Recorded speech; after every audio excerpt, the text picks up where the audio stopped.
Attentat suicide déjoué à Kolofata dans le nord du Cameroun.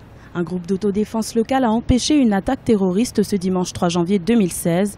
Une jeune femme kamikaze s'apprêtait à activer une charge explosive au milieu d'un marché. Ces faits se sont déroulés dans la localité de Kolofata, non loin de la frontière avec le Nigeria.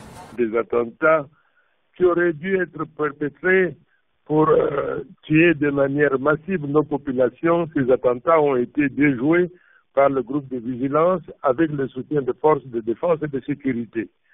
Alors ce qui s'est passé dans Kolofata, c'est que le groupe de vigilance, désormais en nombre suffisant et d'une vigilance à toute épreuve, ils ont donc détecté la présence d'une jeune fille qui portait une ceinture. Eh bien, elle avait d'abord été accueillie par des flèches qui l'entouraient, se sentant perdue. Eh bien, elle a détonné, elle a actionné sa bombe et puis elle est morte toute seule. Aucune victime civile n'est à déplorer. L'action menée par ces membres d'un comité de vigilance local n'est pas la première.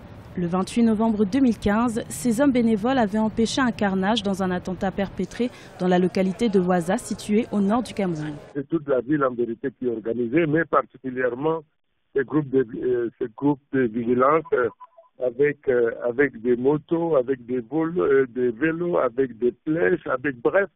Ils sont donc suffisamment équipés et outillés et déterminés à jouer leur rôle. Donc, dans chaque quartier, surtout au niveau de la frontière avec le Nigeria, mais en interne également dans ces villes, il y a des groupes de vigilance qui circulent.